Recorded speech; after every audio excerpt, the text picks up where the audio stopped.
So Nintendo news has been a bit dry recently, but that doesn't really bother me because I'm not a Nintendo YouTuber. It's not even funny to say it anymore. Like just get off your high horse. You all know it's true, and the FBI will be coming to your house. But, I guess you could talk about Endless Ocean, Paper Mario, The Thousand Year Door, Luigi's Mansion HD. You could talk about those things if you want. I'm not going to stop you, but for me personally, I kind of know what to expect with all of that sort of stuff. And with the Nintendo Switch 2 allegedly being delayed until 2025, of course, you could talk about patents or random leaks on forums and stuff like that, but it really doesn't hold much weight with me. However, when a bigger website, someone that's a bit more credible and someone that has a decent track record comes along and does a report on the Switch 2, I'll talk about it. Why not? There's not a whole lot to talk about right now with gaming anyways. We have a brand new report from Video Games Chronicle that I want to look over that allegedly has some details on the Nintendo Switch 2. If you are new to the channel, hit that subscribe button. Don't be a palsy.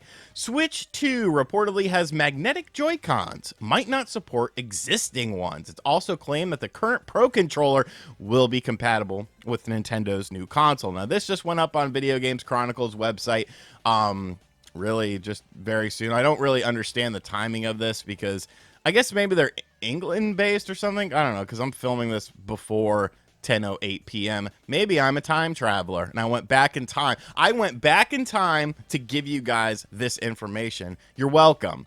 New details about Switch successors have reportedly surfaced.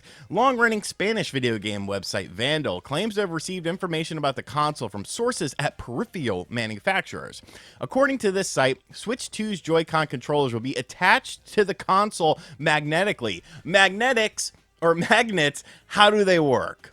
ICP was ahead of their time with this whole thing because that's kind of weird. As current Joy-Cons connect to the Switch using a rail system, it is unclear if they will be forwards compatible with the new console. The existing Pro Controller will work with Switch 2, it's claimed. It's worth noting that prior to Switch OLED's reveal in 2021, Vandal accurately reported on some of the console's features, such as the inclusion of a new stand and an Ethernet port.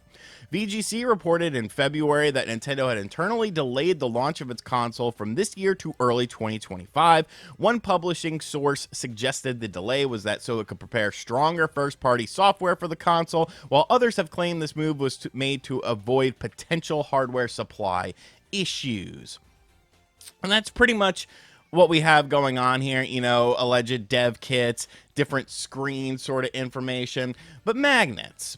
A magnetized system instead of the rail system that we have on the Nintendo Switch currently, because you put your Switch Joy-Cons in there, they just kind of latch on there, and this allegedly is going with more magnets, which could mean that the current Joy-Cons wouldn't work on the system. And I have to be perfectly honest with you guys, I hope the current Joy-Cons don't work on the system. The Joy-Cons themselves are fine, but they aren't very reliable. I've gone through so many sets of Joy-Cons because of things like Joy-Con drift, and I know there's going to be people that are like, well, I never had Joy-Con drift. Well, it's probably because you're not playing your system. Let me just call a spade here. So I am under the impression that, for me, I say get rid of the Joy-Cons. They're cool, but how functional are they really? In a pinch, if you want to play some multiplayer with a friend and you have a game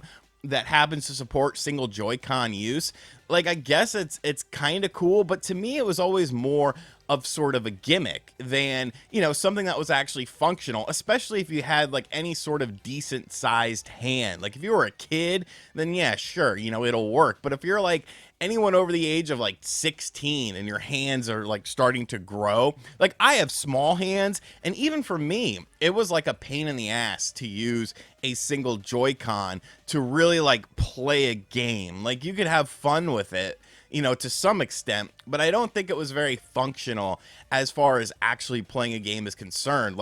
You are limited with your buttons, you're limited with your layout of the buttons as well. It just wasn't a great system, in my opinion. But the fact that they're potentially using magnets with this does show a bit of a change, and I have to question, how would that work?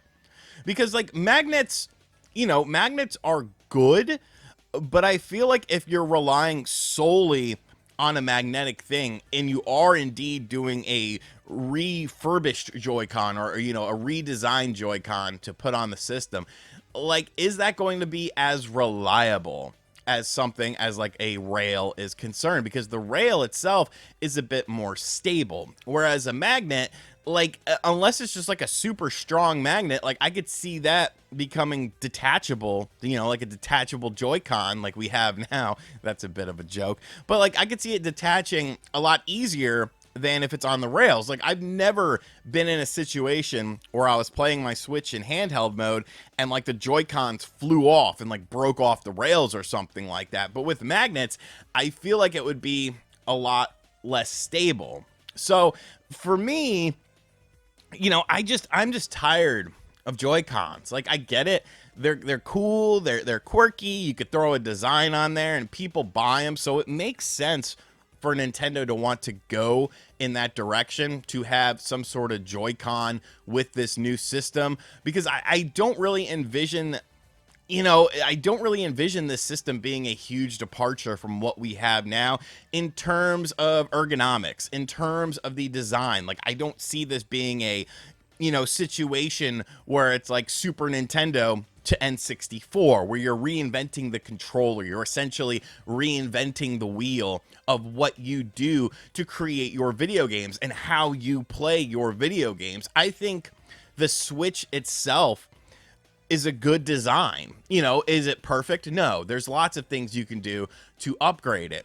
Different screen, different sort of control aspect, but you're going to have some sort of attachable controller on the system if it's going to be another hybrid system. And hybrid systems seem to work well, but most of these new hybrid systems, these handheld PCs, none of it's really detachable. It's all just sort of one piece. I believe the MSI product does have a bit of a detachable controller to where you could I don't even know if it works in like 2-player mode. Like, as far as I know, I think it's just so that you have one of the controllers in each hand and then use it from there.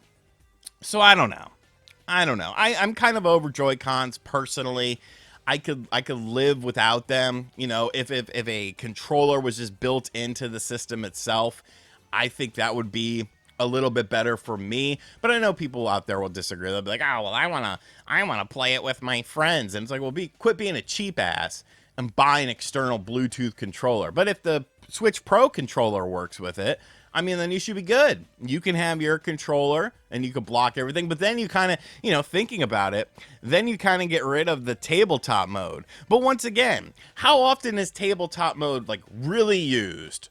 Like, maybe in a handful of situations it gets used, but I feel like most people that are playing their Switch on the go, they're essentially playing it on the go.